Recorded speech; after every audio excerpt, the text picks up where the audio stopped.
The thing that I hear all the time is, how do you know when to break up with your therapist? How do you know how to break up with your therapist? And actually, that would be a really good topic for me to talk about in the future. I will make a note of that.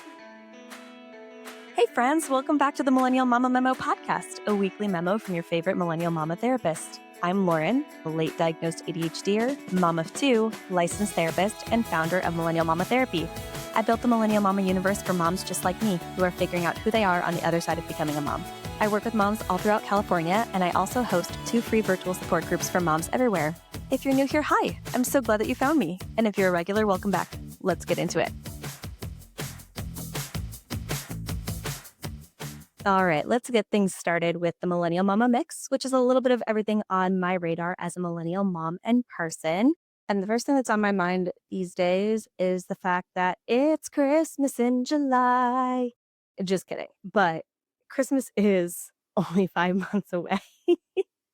And I know it seems early, but any of you moms out there know that it is never too soon to start thinking about Christmas. So I just wanted to drop a little friendly reminder in here that it's time to start thinking about Christmas. It's time to look ahead at the space you've got available. It's time to look ahead and plan out the things that you know you are already committed to or commitments you already have on your calendar.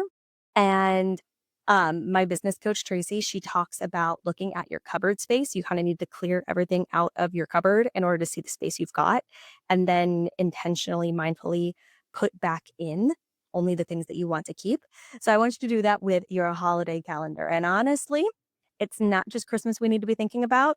You need to be thinking about like the whole holiday season, which is honestly the entire last 3 months of the year. So October, November, December. So start looking at your cupboard space, what space you have, what commitments are already on your plate. And once you know what your cupboard space is, I want you to fill up that space with your yeses. What are things that you look forward to doing? What are things for the holidays that you do want to do? And if there's room, you can add in a few of those maybes. And then because you have your cupboard space fully filled with yeses and maybe a few maybes, then you can guilt-free say no to the things you do not want to do because your limited time and cupboard space is already planned and spoken for. So that is my big tip for this week is start looking ahead at Christmas because it is coming fast. And especially with all of the craziness of going back to school in about a month, it's going to get crazy to be thinking about it then. So I know it's weird to think about Christmas in the middle of July, but honestly, start thinking about it now. Also, as a heads up, something that I've done every year since I started seeing clients back in 2018 is what I call a holiday prep camp. Basically, with my clients, we sit down and we look at their cupboard space. We also talk about what are their boundaries, what are the things that are important to them, what are their yeses, their nos, things that they're comfortable with, uncomfortable with, relationships, challenges, things like that. And we start putting together like a plan for them for how to survive the holidays and not just survive, but also enjoy the holidays in a way that is really aligned with them and their needs and their goals and their values. So, if this holiday prep boot camp is something that you're interested in and maybe interested in me bringing to the podcast, let me know because if you're interested, I will totally figure out a way to do that. So, yeah, it may be July, but Christmas is right around the corner. So, start thinking about it now. I promise future you will thank you. Next up is the favorites folder, which is good stuff I can't stop talking about that you should know about. And on the topic of planning ahead and things that future you will thank you for, I want to share with you the meal planning and prepping process that I have been using since January. I can't believe it's been that long. And it has honestly been saving my brain, my sanity, and actually, it's been saving my family money too. Let me back up and give you a little bit of a backstory. My mom was a stay-at-home mom with 5 kids, and she also homeschooled us. Mom, if you're listening, bless you. I still to this day do not understand how you did all of that. And my mom is an amazing cook. Growing up, like I ate such good food and was also really, really intimidated by cooking. My mom tried to teach me some things and I just wasn't super interested in it. And also my older brother was really, really was and still is actually a phenomenal kitchen wizard. Like, if you have the privilege to be fed something by Spencer, Oh my god, you know how lucky you are. Like, he is just phenomenal at his craft in the kitchen. Anyway, moving on. I didn't particularly have the interest in cooking and didn't really care to learn about it.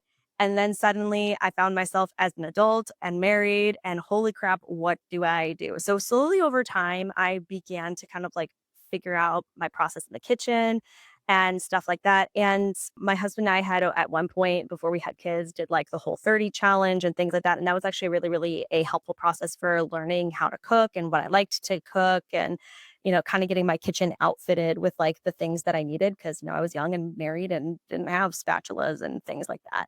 So anyway, continuing on, like just that kind of got me started. And, once a week I would meal plan for me and my husband. And then we added in our first child. And it was like, oh, yeah, like, she just eats a little bit of what we eat once she started eating.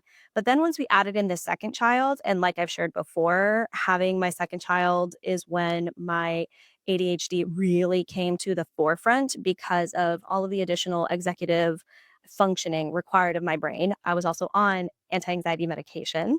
And so that took away my anxiety symptoms, which had been a huge motivating factor for getting things done. My anxiety was compensating for my ADHD. So honestly, after Nora was born, I had such a hard time meal planning and thinking of meals and all the stuff. Like, for the longest time, and there is like genuinely no judgment or shade about this. I still stand by this as like a great meal option. But a lot of times it was like, hey, frozen pizza and a bagged salad or pasta or, just things that were easy to have on hand, which again, zero judgment on any of that because that is a valid way to feed your family. And like, we got to do what we got to do, right? But coming into the beginning of this year in my life and in my business, I've really been trying to shift out of being reactive and into being more proactive. And that was the component that was hard for me with what, I was needing to do in order to survive, like, and feed my family was like, I just didn't have a plan. Like, I didn't have the brain cells, the executive function, all of that stuff to like make a plan. And so it wasn't that I was upset that I was feeding my family frozen pizza and bag salad. It was that every single night, my husband and I were looking at each other going, what on earth are we going to eat? That was more so the issue. And so I ended up getting served a targeted ad for the family freezer and did one of her little videos of like, prep these meals with me. I'll show you my process for how I prep these freezer meals. And I was like, okay, I'm interested. I will bite. And I did like, my first set of meals and it was like super easy. And I think it was one of her bulk meal prep using only Costco ingredients videos. And I was like, hey, we are Costco stans. We are there once a week. Like, say less. And the video was specifically set up as well to use every single thing you purchase. And I was like, cool, bulk haul from Costco, and we're going to use every single thing. Awesome, sold. Let me try this. And it was so phenomenal. So basically, what makes the family freezer meals different from other freezer meals is you are putting all of the raw ingredients into a freezer bag and then freezing it. The first time you cook it is after you thaw the meal. So you're not freezing anything that is pre-cooked. So that means that everything that you're eating, like once it's cooked, it is cooked fresh for the very first time. It's not soggy, it's really yummy. And I've been hooked ever since. And as I got more and more confident with the system, at first I would like prep 4 or 5 meals at a time. And then I would move up to like, 8. This last weekend, I did my most recent freezer meal batch making event, and I made 14 meals. And with my family, with our flow, those 14 meals are going to last us through October. So basically, Sunday, I did a huge meal prep. And I mean, I was like in the kitchen prepping things, chopping all of this stuff for like a good 4 or 5 hours, which, yeah, not the most fun. But now I don't have to think about making meals again until October. And I'm so excited for that. Yes, we do have to still talk about meals sometimes. Like we have nights where it's like, yep, we're going to do a frozen pizza and a bag salad. For my family, because especially because I do large batches of these freezer meals, I plan for 6 servings about. So we have leftovers for like another night or for lunches and things like that. We really only need 1 to 2 fresh meals per week because, like I said, we're Costco stands. So we are usually hitting up the food court once a week. We also have typically one other night a week where we are going out to eat. And then another night where maybe we see my in laws and we have dinner with them. Or, we do a must go night, leftover night, or we do cereal for dinner, like whatever. We have found that for our family, for our flow, 1 to 2 meals, like fresh new meals a week is where it's at for us. And so those 14 meals are going to last us, like I said, about a full quarter until October. And I am so, so, so excited about that. Now, I want to put a caveat on this that me personally, back when I had little babies, I don't know that I would have been able to do this method. Maybe if I had been doing it before I had my kids, I would have been able to do it. If, you're somebody who's wired differently than I am, maybe you can handle it also in the phase of little kids. Maybe if I had known about it when I had babies, I would have been able to do it. But also, I just want to like put the caveat out there that my kids are 5.5 and almost 3. And so they are a little bit older. My husband will take them out of the house for a couple of hours so that way I can just have the space to work. And actually, this weekend, they ended up being at home because we were all exhausted from the 4th of July weekend. So they just like watched movies and my husband would get them snacks and, they were pretty chill and stuff like that. So just wanted to point that out there that if this process does not work for you the same way that I do it, that is totally fine. But I still recommend checking out the family freezer because having some meals on hand where all I have to do on a weeknight to prep them is remember to take them out of the freezer in the morning so that way they can thaw on the counter all day. And then at the end of the day, all I do is throw it on a sheet pan and stick it in the oven or toss it in the crock pot in the morning. Like maybe you need to pull out the meal the night before and then in the morning stick it in the crock pot or throw it in the Instant Pot. It is so nice. And the other thing that I will point out too is during the summertime for us SSRI girlies, where we run a little bit hotter, it is so nice to not make your kitchen a freaking like heat zone by having your oven running and doing things on the stove top and stuff like that and trying to cook dinner. Like it is great to be like, yep, I'm just throwing this in the Instant Pot and letting it cook over there and I will like finish it up with a couple of steps. So anyway, I also want to throw out there that this is not sponsored. I don't have any sponsorship deals. I don't know how to do that. This is genuinely something that I love and have been using now, like I said, since January. So for almost 7 months. And I love that pretty much only once a quarter is when I have to think about, planning, making meals. And for these 14 meals, I also want to point this out too. For these 14 meals, I placed a Walmart order that came to a total of about $180. So $180 for 14 meals that are going to feed my family from now until October. And actually, it was probably even less than $180 because included in there were some things like deodorant or soda or random household things that are not included in the freezer meals. So that's been something too that's been just helpful for our time, my sanity, our budget. And yeah. Ooh, also the other thing that I want to point out too is we're saving money doing this as well because food isn't going bad. Like what I do is I place my Walmart pickup order, I pick it up, and then either that same day or the next day is when I do the meal prep. So everything, all those fresh ingredients are immediately getting put into freezer bags and going in the freezer. So I don't have, chicken or vegetables or things like that sitting in my fridge or on the counter going bad because I have forgotten to use them or because when I'm having like a low energy, low motivation ADHD evening, I'm choosing not to use it and then feeling guilty because we are throwing that food away because it went bad. If that is something you experience, solidarity. I have so been there and still so there in a lot of ways. But this technique of freezer meals and planning ahead has been so lovely. I have learned with my ADHD that the more I can pre-think through things ahead of time, the easier time I have with the day-to-day, many tiny decisions that get thrown at me by my kids. Like, well, why can't I wear like this shirt to school? Or we're fighting over this, or all of these different things. Because the more I can take like really high level things, pre-plan them, pre-think through them, the easier it is for me to handle just those like nitty gritty itty bitty things of everyday life. So again, if you're interested in trying this out for yourself, not sponsored, go check out thefamilyfreezer.com. I will also put their links in the show notes, but highly recommend checking it out and seeing if it might work for you. And if you try it, shoot me a message and let me know what you think.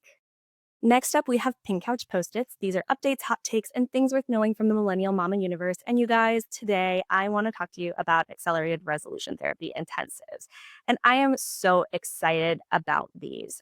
So, in case you didn't know, accelerated resolution therapy intensives are now my signature service that I offer. If you want to work with me clinically, the primary way you're going to be able to do that is through an accelerated resolution therapy intensive. I know I've already shared with you a lot about why I love accelerated resolution therapy or ART or ART. And primarily, it has to do with how fast it is, how gentle it is. It is evidence based. It works with your nervous system. It works with erasing negative images from your mind. So that way you are left with the facts of a situation, the who, what, when, where, why, how. But we remove negative symptoms, negative sensations, negative feelings. So you always know what happened, but you no longer have to feel all of the feels from that situation. And again, it works so rapidly. Everybody is different, but most people are able to clear whatever it is they're wanting to process within 1 to 3 sessions. So that's actually part of why I ended up shifting ART into an intensive format. Why I love this format is because it, one, allows moms to know what they're purchasing from the start. One of the things that has always personally rubbed me the wrong way about talk therapy is that when people come into it, they don't know how long they're signing up to do talk therapy. And truthfully, as the clinician, I don't know either. And that's just kind of the nature of talk therapy. You are like signing up to have a relationship, a professional clinical relationship where you get to, unpack things. And, I've used metaphors in the past like we're building a puzzle or we're going on a road trip to kind of like, encapsulate this idea that part of the journey and treatment of talk therapy is like the relationship and the time it takes. And so if that's what you want, that's awesome. But if that's not what you want, that's not really awesome. It's like, well, how long am I going to be in here? And then also the thing that I hear all the time is like, how do you know when to break up with your therapist? How do you know how to break up with your therapist? And actually, that would be a really good topic for me to talk about in the future. I will make a note of that, how to break up with your therapist. Anyway, coming back to why I love the intensive format, you know, at the very beginning, how much it's going to cost, how long it's going to take, what the format is. And you don't have to worry about having an awkward define the relationship conversation with your therapist because the relationship is already predetermined, pre agreed upon. And I've been doing accelerated resolution therapy as a treatment since August of last year, but I have only recently, in the last month or so, been doing accelerated resolution therapy as an intensive package. And I love it. I genuinely love it. We, at the beginning, administer some pre treatment assessments to get a starting point on where symptoms are at. We do an intake session where we talk about goals and what you're wanting to get out of it. We do 2 accelerated resolution therapy treatment sessions, each of which are 2 hours long, followed by an integration session to close things out. And at the integration session, you will have already done some post treatment measures. So we get to compare and see where your numbers are at. And honestly, for the most part, you guys, it's so wild to me how effective ART is in reducing symptoms. And it's not just in a qualitative way, like someone saying, yeah, I feel better. We can actually see such astounding shifts in the numbers. It's insane. And then the other thing that we do in the intensive is we do some like matchmaker hour type things where we look at what sort of services, resources, supports, et cetera, that you're needing. So that way, when you wrap up your ART intensive, it's not just, hey, bye, I'll see you later. You actually have a planned out next step for what next things you need. And maybe you're like, yeah, I don't need anything. Totally fine. Maybe you're like, yeah, I would like to do talk therapy with a therapist that takes insurance. Awesome. I've got your hookup. I will get you connected with that. Maybe you're like, I need pelvic floor PT, or I want to talk to somebody about childcare, or do you know a coach who can do blah, blah, blah? Chances are, yeah, I've got the hookup. Because again, I love being a connector. I love getting to know people in my community and what they offer and getting to connect people with the exact right person, thing, service that they need. So, anyway, I am so jazzed to be offering accelerated resolution therapy intensive specifically for moms. I'm a mom myself. We don't have a ton of time. And to be able to have a offer where I know that you are going to see results from this in a short amount of time and you are going to be able to make the most of your valuable time that you spend doing this treatment is just phenomenal. It makes me so excited in a way that I honestly haven't felt before as a therapist. I know it might sound like I'm poo-pooing talk therapy, and I promise that I'm not. It is also beautiful, and I will always and forever offer talk therapy. But as a therapist, it feels so cool to have a tool in my tool belt and a signature offer where I know it is going to create change for you. So, to wrap up today's episode, we come to one last thing, which is how to stay in my orbit. So, there are a couple of ways that you can stay in touch with the Millennial Mama universe. The first way is to subscribe to In Case You Missed the Memo, which is my weekly newsletter, and to subscribe to this podcast, the Millennial Mama Memo podcast, if you're not subscribed already. The next thing that you might do is join one of my 2 support groups. Mama Mess Hall is a weekly, and the Break Room is a monthly support group for moms who are also space holders or providers in some way. Next, you can book a Matchmaker Hour, which is a non-clinical call to get you connected with local support and resources. My referral network is strongest here in Sacramento as well as in California, but I'm always expanding my network. So if you're out of state, I've got you covered too. Now, if you are in California and you're ready to do something about the things you've been carrying that you just don't want to be carrying anymore, it's time for one of those beautiful, amazing ART intensives I now offer. They consist of 4 appointments over 4 to 6 weeks with a defined goal and treatment endpoint. And I have 3 spots still available in July. So if that sounds interesting to you, head to the links in my show notes to book your consultation call today. All right, friends, that's your Millennial Mama memo for the week. Head to the link in my bio to subscribe to my newsletter in case you missed the memo so you never miss a memo. And I'll see you next week.